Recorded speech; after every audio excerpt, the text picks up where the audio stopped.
በጎንደር መተማና በጎጃም ደብረ ኤልያስ የአገዛዙ ኃይል ከባድ ምትን አስተናገደ። በርካታ መሳሪያዎችና የሰው ኃይል በፋኖ እጅ ወድቋል። በሌላኛው ቀጠና በሸዋ የከሰም ሁለተኛ ኮር የቡልጋና የነበልባል ክፍለ ጦሮች የተቀናጀ የደፈጣ ጥቃት ፈጽመዋል። በሶስት ቀጠናዎች የተበሰሩ ድሎችን በዝርዝር እናስደምጣችኋለን። በጋራ ትብብር ይቅርታና አዲስ አስተሳሰብ ላይ እናተኩር ሲሉ አርበኛ ዘመነ ካሴ ያሳሰቡ። የትግራይ፣ የኦሮሞ፣ የአፋር፣ የሲዳማ፣ የበርታ፣ የጉምዝና የሶማሌ ህዝባዊ ኃይሎችም እንዲሁም የአማራ ፋኖ የሚያደርጉት ትብብር እያንዳንዱ አካል በራሱ መቆም ስላልቻለ እንዳልሆነ ተብራርቷል። ሙሉ መልእክቱን ትሰሙታላችሁ። በመካከለኛው ምስራቅ ያለው ውጥረትና የፕሬዝዳንት ትራምፕ አስተያየት ትኩረትን ስቧል። በሌላ በኩል በኔፓል በደረሰ ድንገተኛ የጎርፍ አደጋ የሟቾች ቁጥር ከ300 በላይ ደረሰ። ሰላም ጤና ይስጥልን ውድ የብላክ ላይን ሚዲያ ቤተሰቦቻችን፣ እናንተን ይመጥናሉ ብለን ያሰብናቸውን ዕለታዊ የግንባርና ወቅታዊ መረጃዎችን ወደ እናንተ ይዘን ቀርበናል። ቻናሉን ሰብስክራይብ በማድረግ ቤተሰብ እንድትሆኑ እየጋበዝን ወደ መረጃዎቹ እናመራለን።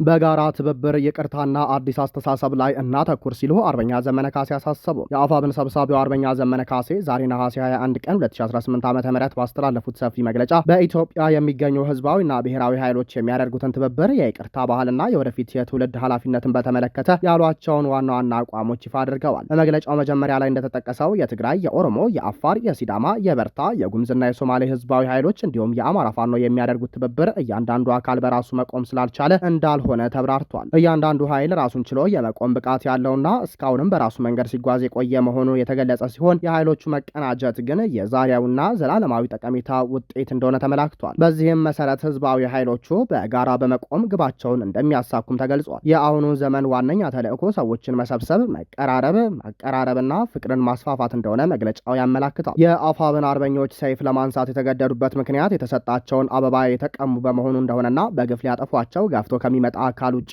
አማራን ከሌሎች ህዝቦች ጋር የማዋጋት ፍላጎት እንደሌለ ተጠቅሷል። በተጨማሪም ለአማራ ህዝብ ተጨማሪ ጠላቶችን የመግዛትም ሆነ ለሌሎች ወገኖች የመከራ ምክንያት የመሆን ፍላጎት እንደሌለው ተብራርቷል። ይኸው ትውልድ የቂም የቁርሾና የመገዳደልን አዙሪት የሚሰብር ደፋርና በጎ ትውልድ መሆኑን የተገለጸ ሲሆን የክፋት ግንብ ተደርምሶ የፍቅርና የአብሮ መኖር ዋርካ ካልተተከለ የሚመጣው ትውልድ አስፈሪ ሁኔታ ውስጥ ሊወድቅ እንደሚችል ስጋት በመግለጫው ላይ ተገልጿል። ይህንን ሁኔታ ለመቀየርም የጋራ ጥረት ማድረግ አስፈላጊ እንደሆነ ተመልክቷል። በአሁኑ ወቅት የተለያየ ተቃውሞና ዘለፋ የሚያቀርቡ አካላት ወደፊት ወደዚህ የበጎ ምኞት ሀሳብ እንደሚመጡ እምነት እንዳለም ተገልጿል። እነዚህ ወገኖች ወደ እውነታው በሚመለሱበት ጊዜ ያለምንም መሸማቀቅ በፍጹም ይቅርታ እንደሚቀበሏቸው የተገለጸ ሲሆንም አሁናዊ ተጽዕኖዎችን ተቋቁሞ እስከ መጨረሻው ለመጽናት መወሰኑ በሰብሳቢው አርበኛ ዘመነ ካሴ ተፈርሞ በወጣው የአፋብን መግለጫ ላይ ተመልክቷል። በጎንደር መተማና በጎጃም ደብረ ኤልያስ የአገዛዙ ኃይል ከባድ ምትን አስተናገደ። በርካታ መሳሪያዎችና የሰው ኃይል በፋኖ እጅም ወድቀዋል። በሌላኛው ቀጠና በሸዋ የከሰም ሁለተኛ ኮር የቡልጋና የነበልባል ክፍለ ጦሮች የተቀናጀ የደፈጣ ጥቃትን ፈጽመዋል። በተለያዩ አውደ ውጊያዎች በፋኖ ኃይሎች በተሰነዘሩ የተቀናጁና መብረቃዊ ጥቃቶች የአገዛዙ ጥምር ኃይልና የአገዛዙ ሰራዊት ከባድ የሰውና ቁሳቁስ ኪሳራ እንደገጠመው መረጃዎች አመላከቱ። በተለይም በመተማ ወረዳ ኩመር አውላላና በደብረ ኤልያስ ወረዳ አበሸም በተባሉ አካባቢዎች በተካሄዱ ውጊያዎች አገዛዙ የመሸገ በት ኮንክሪት ምሽግ ሳይቀር በመደርመሱ ከፍተኛ ወታደራዊና ፖለቲካዊ ኪሳራን አስተናግዷል። አፋብኃ በላይ ዘለቀ ሶስተኛ እዝ የመይሳው ካሳ ሁለተኛ ኮር ፊት አውራሪ ገበየው ክፍለ ጦር በመተማ ወረዳ ኩመር አውላላ የሰፈረውን ጥምር ኃይል ኮንክሪት ምሽግ ድረስ ዘልቆ በመግባት ባካሄደው ጥቃት አብዛኛው የአገዛዙ ኃይል የሞተ ሲሆን በርካታ ቁጥር ያለው ሰራዊትም ተማርኳል። ዛሬ ከማለዳ 12 ሰዓት ጀምሮ በተካሄደው በዚህ አውደ ውጊያ 2 ዲሽቃ ቁጥሩ በውል ያልታወቀ ብሬንና ስናይፐር፣ የነፍስ ወከፍ ክላሽና በርካታ ተተኳሽ ጥይቶች ተማርከዋል። በተጨማሪም የ16ኛ ልብ አድርጋቸው ሙጨ ክፍለ ጦር ባደረገው የጠላት ኃይልን የማፈራረስ ስራ የሰራ ሲሆን አንድ የሰራዊት አባል እስከ ስናይፐር መሳሪያውና ሙሉ ትጥቁ እጁን መስጠቱ ታውቋል። በሌላ በኩል የአፋብን ቴዎድሮስ ሁለተኛ እዝ 206ኛ ኮር የ14ኛ ክፍለ ጦር አካል የሆነው የበረኸኛው ጅበላ ሙተራ ሻለቃ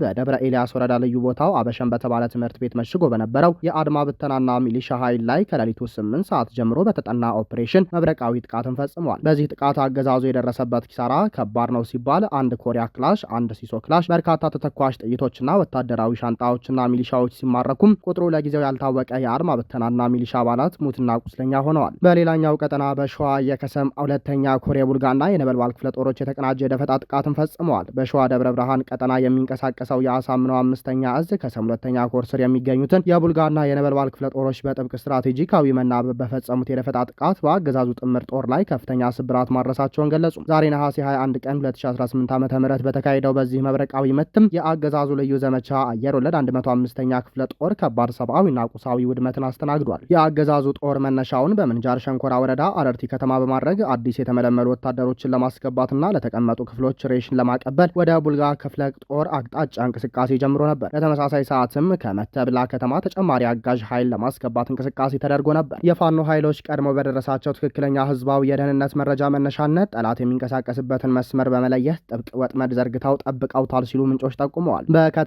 ጉራምባና ሜጢ ድልድይ ቀጠና የቡልጋ ክፍለ ጦር አባላት የጠላት ኃይል ሙሉ በሙሉ ወጥመዱ እስኪገባ ከጠበቁ በኋላ ያልተጠበቀ መብረቃዊ ጥቃት ከፍተውበታል። በዚህም ቀጠና የአገዛዙ ኃይል በርካታ ሙትና ቁስለኛ በማስተናገድ ክፉኛ ተመቷል። ከምንጃር አቅጣጫ የተንቀሳቀሰው ተጨማሪ ኃይል ደግሞ የቡልጋ ክፍለ ጦር አባላት እንዲያልፍ በማድረግ ለነበልባል ክፍለ ጦር አሳልፈው ሰጥተዋል። የነበልባል ክፍለ ጦር ቃኝና መሐንዲስ ነብሮ ሻለቃ ከሌሊቱ 7 ሰዓት ገደማ በአሮጌ ምንጃር ስፍራ ኃይሉን በብቃት ተቀብሎታል። ሻለቃው በሌሊት የጨረቃ ብርሃን ታግዞ በከባድ የብሬንና የስናይፐር መሳሪያዎች የተቀናጀ ተኩስ በመክፈት የጠላትን ሰራዊት ሲመታ አድሯል። በዚህ ጥብቅና የተቀናጀ የደፈጣ ጥቃት የተመታው የአገዛዙ ጦር ሰራዊቱን ማረጋጋት አቅቶት ሙትና ቁስለኛውን እየጫነ ወደ መተብላ ከተማ ለማፈግፈግ ተገዷል። ከውስጥ የተገኙ መረጃዎች እንደሚያረጋግጡት የአካባቢው ጤና ጣቢያዎች በአገዛዙ ሙትና ቁስለኞች መጨናነቃቸውም ተገልጿል። የኮሮ ህዝብ ግንኙነት እንዳስታወቀው የልዩ ዘመቻ 105ኛ ክፍለ ጦር አባላት ካጋጠማቸው ድንገተኛ ምት የተነሳ ከፍተኛ የፍርሃት ቆፈን ውጥረትና ድንጋጤ ውስጥ ወድቀዋል ብሏል። ይህ የተቀናጀ ጥቃት የፋኖ ኃይሎች በመረጃ በደፈጣ ውጊያና በክፍለ ጦሮች መካከል ባላቸው ቅንጅታዊ ብቃት ከፍተኛ ደረጃ ላይ መድረሳቸውን አመላክቷል። እነዚህ ተከታታይ ወታደራዊ ድሎች አገዛዙ በአካባቢው ያለውን የቁጥጥር አቅም ያዳከሙት ሲሆንም የሰራዊቱ አባላት ትጥቃቸውን ይዘው ወደ ፋኖ መቀላቀላቸው የአገዛዙን የውስጥ ውዥንብርና የመዋጋት ፍላጎት ማጣትን ግልጽ ያደረገ ክስተት እንደሆነ ወታደራዊ ተንታኞች ይጠቅሳሉ። በአሁኑ ወቅት በአካባቢው አውደ ውጊያው ከመቼውም ጊዜ በላይ በተጠናከረ መልኩ እየቀጠለ ይገኛል። በመካከለኛው ምስራቅ ያለው ውጥረትና የፕሬዝዳንት ትራምፕ አስተያየት ትኩረትን ስቧል። የአሜሪካው ፕሬዝዳንት ዶናልድ ትራምፕ የአባታቸውን መገደል ተከትሎ የኢራን ጠቅላይ መሪ የሆኑትን ሞጃትባ ካሜኒ ያሉበት ሁኔታ አለመታወቁን ተከትሎ ሞተዋል እየተባለ የሚናፈሰው ወሬ እንደማያምኑ ተናገሩ። ፕሬዝዳንት ትራምፕ በሰጡት ቀጥታ የስልክ ቃለ ምልልስ ሞቷል ብዬ አላስብም ካሉ በኋላ የኢራኑ መሪ ግን ከባድ ጉዳት እንደደረሰባቸው ጠቁመዋል። አክለውም የሰውነቱ ግራ ክፍል፣ እጁና እግሩ ሁሉ በጣም ከባድ ጉዳት ደርሶበታል፣ ነገር ግን በሕይወት የለም ብዬ አላስብም ብለዋል። ሞጃትባ ሞተው ከሆነ የኢራን ባለስልጣናት የሚያደርጉት ድርጊት ሁልጊዜም ቢሆን በሕይወት እንዳሉ የማስመሰል እንደሆነ የጠቆሙት ትራምፕም ነገር ግን አሁንም በወሳኝ ጉዳዮች ላይ እንደሚያማክሯቸውና ውሳኔያቸውን እንደሚቀበሉ ገልጸዋል። ቀደም ሲል ከአሜሪካ ጋር ድርድር ሲያደርጉ የነበሩት የቴህራን ተደራዳሪዎች ተቀባይነት የሌላቸው መሆናቸውን የተናገሩት ፕሬዝዳንቱም በአሁኑ ወቅት ኢራን ውስጥ ማንኛውም ነገር ሊከሰት የሚችልበት እድል እንዳለ ጠቁመዋል። ከኢራን ጋር የሚደረገው ፍጥጫን ስለማሸነፍ ያላቸው ተስፋ በተመለከተ ሲናገሩም ያለን የገንዘብ አቅም ከፍተኛ ነው፣ እናም ይህን ወደ ታላቅ ድል ይመራናል ብለዋል። በዚህ ሳምንት የአሜሪካ ገንዘብ ሚኒስትር በኢራን ላይ ያለውን ማዕቀብ ለማጠናቀር አዲስ ዘመቻ መጀመሩንም አስታውቋል። በዚህም ኢራን ላይ መጠነ ሰፊ የምጣኔ ሀብት ጫና በመፍጠር መንግስቱን ለመጣል የተለያዩ እርምጃዎች እንደሚወስዱም ተገልጿል።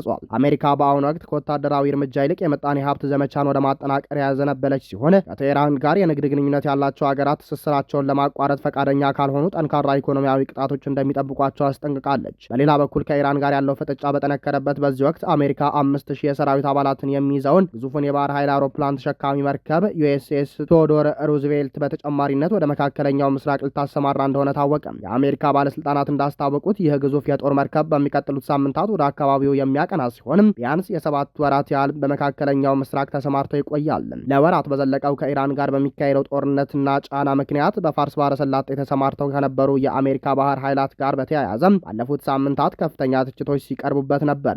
በተለይም በመካከለኛው ምስራቅ ከተቀመጠለት የጊዜ ገደብ በላይ 250 ተጨማሪ ቀናትን የቆዩት የዩኤስ አብርሃም ሊንከን የጦር መርከብ አባላትም ጉዳዩ በአሜሪካ ባለስልጣናት ላይ ወቀሳን አስከትሏል። ይህ የተራዘመ የባህር ኃይል አባላት ስምሪት በወታደሮቹ የአእምሮ ጤና ችግር መፍጠሩ፣ የአቅርቦት እጥረት ማጋጠሙና በዚህም የተነሳ ራስን የማጥፋት ሙከራዎች እንደነበሩም ተዘግቧል። ይህንን ችግር ለመቅረፍም ዩኤስኤስ ጆርጅ ዋሽንግተን የተባለው የጦር መርከብ የሊንከን ቦታ ተክቶ በባህረ ሰላጤው ተሰማርቷል።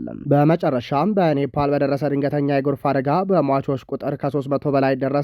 በኔፓል የሀገሪቱን የቲቤት ጋር በሚያዋስናት ድንበር አካባቢ በሚገኙት መንደሮች ላይ በደረሰ ድንገተኛ የጎርፍ አደጋ የሞቱት ሰዎች ቁጥር 332 መድረሱን የኔፓል ፖሊስ ይፋ አደረገ። ፖሊስ እንደገለጸው ከሆነ ከሟቾቹ አብዛኞቹ የውጭ ሀገር ዜጎች ሲሆኑ በአሁኑ ወቅት ከ900 በላይ ሰዎች የደረሱበት ሳይታወቅ ጠፍተዋል። በሌላ በኩል በቲቤት በኩል 3 ሰዎች መሞታቸውንና ቢያንስ 558 ሰዎች የደረሱበት አለመታወቁን የቻይና ብሔራዊ መገናኛ ብዙሃን ዘግበዋል። ነገር ግን እነዚህ በቲቤት ያሉበት ያልታወቁ ሰዎች ቁጥር በኔፓል ፖሊስ መረጃ ውስጥ መካተቱ እስካሁን አልተረጋገጠም። ከቦታው የወጡ የተረጋገጡ የምስል ቪዲዮዎች እንደሚያሳዩት ጎርፉ ግዙፍ ድልድዮች ቤቶችን ሰብሮ ሲወስድ የበርካታ ፎቅ ህንፃዎችን ሲንድና ሙሉ ከተማዎችን ሙሉ በሙሉ ሲያወድም ታይቷል። ከዚህ ቀደም በአካባቢው ተራራ በመውጣት ልምድ ያለው አንድ ግለሰብ ለቢቢሲ በሰጠው አስተያየት የደረሰው አደጋ እጅግ አውዳሚና ድንገተኛ በመሆኑ ማመን እንደከበደው ገልጸዋል። በቴክሳስ ቤተሰቦቻቸውን ለመጎብኘት ወደ አካባቢው ተጉዞ የነበሩ የሁለት እህትማማቾች ወላጆችም እንወዳቸዋለን፣ ወደ ቤታቸው በሰላም ይመለሱ ሲሉ ተማጽኗቸውን አስተላልፈዋል። የአደጋው መንስኤ በተመለከተ መረጃዎች እየወጡ ሲሆን ባለሙያዎች እንደገለጹት አደጋው የተከሰተው በግግር በረዶ መናድና ፍርስራሾች ወንዝ በመደፈናቸው ነው። አሁንም በወንዞች ውስጥ በተከማቹ ፍርስራሾች የተነሳ ሁለተኛና ሶስተኛ ዙር ተጨማሪ የጎርፍ አደጋ ሊከሰት ይችላል የሚል ስጋት አለ።